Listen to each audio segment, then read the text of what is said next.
بہن نے فرمایا کہ 2 سال تک منگنی چلی اور پھر کوئی ایک صاحب تھے ان کے، کوئی پیر و مرشد صاحب وغیرہ ہوں گے، انہوں نے کہا کہ یہ رشتہ آگے چل کے اچھا نہیں ہوگا، تو ایک شخص کے کہنے پہ انہوں نے وہ رشتہ ختم کر دیا۔ کیا حکم شرع ہوگا؟ دیکھیں، اس طریقے سے کہنا بالکل غلط ہوتا ہے کہ جی یہ رشتہ ٹھیک نہیں ہوگا۔ یہ استخاروں کی مسائل بھی ایسے ہی ہوتے ہیں۔ میں اسی لیے استخاروں کو منع کرتا ہوں۔ اگر کوئی مجھ سے پوچھتا ہے کہ جی مفتی صاحب رشتے کے لیے استخارہ کر لیں، تو میں منع کرتا ہوں۔ منع کرنے کی وجہ ہے، اگرچہ یہ نبی کریم صلی اللہ علیہ وسلم سے ثابت ہے، سرکار نے اجازت مرحمت فرمائی، لیکن فرق یہ ہے کہ وہ صحابہ کرام تھے، ہم عام لوگ ہیں۔ ان کے خواب شیطانی ایرر سے پاک و صاف تھے، اللہ نے ان کو محفوظ رکھا تھا۔ انہیں جو خواب نظر آتے تھے وہ یقیناً من جانب اللہ ہوں گے۔ ہمیں جو نظر آتے ہیں اس میں نفس و شیطان کا دخل، اس میں طبعی تقاضوں کا دخل، یہ کبھی کتے پیچھے بھاگ رہے ہیں، کبھی آسمان سے نیچے گر رہے ہیں، کبھی کیچڑ کے اندر گرے پڑے ہوئے ہیں، اس طرح کے ہمیں خواب نظر آتے ہیں۔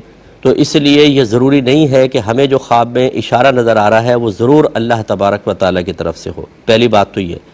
دوسری بات یہ ہے کہ اگر فرض کرنے چلے اللہ کی طرف سے بھی ہے، تو پھر ایمان کی مضبوطی ہونی چاہیے کہ جب آپ نے یہ استخارہ کیا، اور استخارہ کا مطلب اللہ تعالیٰ سے مشورہ کرنا ہے، تو پھر آپ ایسا کیوں کرتے ہیں کہ رشتہ ہو رہا ہے، آپ کو اچھا لگا، آپ نے کہا نہیں استخارہ کرو، لو سب کہہ ہی رہے، استخارہ کیا اس میں نہ آ گیا، پھر فون کرتے ہیں کہ مفتی صاحب استخارے میں نہ آ گیا، رشتہ بہت اچھا ہے، اگر ہم اس کے خلاف چلے جائیں تو کوئی مسئلہ تو نہیں ہوگا۔ تو بھئی پھر آپ نے استخارہ کیا کیوں تھا؟ آپ تو کہہ رہے ہیں یہ اللہ کا مشورہ ہے۔ جب اللہ کا مشورہ ہے، اللہ کا مشورہ ہے، تو پھر آپ کیوں اس کو اللہ کے مشورے کو ٹال رہے ہیں؟ اچھا، پھر یہ بھی ایمان کی کمزوری کہ اگر چلے آپ نے کہا جی اللہ کا مشورہ ہے، ہم اس کے مطابق کر لیتے ہیں، ہاں آگے آپ نے رشتہ کر لیا، 4 دن بعد طلاق ہو گئی، آپ اللہ سے بدظن ہو جاتے ہیں کہ اللہ تعالیٰ تو نے کیسا اشارہ کیا تو 4 دن میں طلاق ہو گئی۔ اب آپ کو کیا پتہ ہے کہ جو ہاں کا اشارہ تھا، یہ اللہ تبارک و تعالیٰ کی طرف سے جو اشارہ تھا یہ آپ کے حق میں بہتری تھی، اور یہ رشتہ ٹوٹنا ہی بہتر تھا، قسمت میں تھا، ٹوٹ گیا، بہت اچھا۔ لیکن یہ چیزیں نہیں ہوتی، پھر کلمات کفر زبان سے نکلتے ہیں، اللہ کی بارگاہ میں شکوہ شکایت کرتے ہیں۔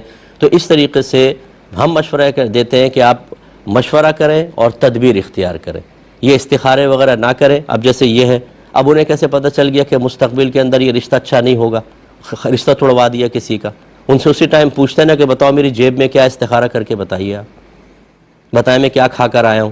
2 منٹ کے اندر پتہ چل جائے گا۔ جن کو یہ پتہ ہے کہ 10 سال بعد یہ رشتہ کتنا خراب ہوگا یا 2 سال بعد کتنا خراب ہوگا، وہ یہ تو کم از کم بتا سکتے ہیں کہ تمہیں بھی کیا کھا کر آئے ہو۔ اس طرح اندازوں سے رشتے خراب کروانا کسی کے، یہ بالکل غلط ہوتا ہے۔ بہرحال ہم اس کی بالکل تائید نہیں کریں گے۔ ہمارا مشورہ یہ ہے کہ مشورہ اور تدبیر کریں، استخاروں کی طرف نہ آئے۔ ہر ایک اپنی اپنی بولی بولے گا، آپ 4 استخارے کروائیں، ایک ہی کام کے 4 آدمیوں سے کروائیں، ایک کچھ کہے گا، کچھ کہے گا، کچھ کہے گا، کچھ کہے گا۔ اور جو کر رہے ہوتے ہیں استخارے، یہ کبھی اپنی 2 کروڑ کی انویسٹمنٹ کے لیے کبھی استخارہ کر کے انویسٹمنٹ نہیں کریں گے۔ اپنی بیٹی اور بہن کا نکاح کرنا ہو، کبھی استخارے کے اوپر نہیں کریں گے، ہمیشہ مشورہ تدبیر کریں گے۔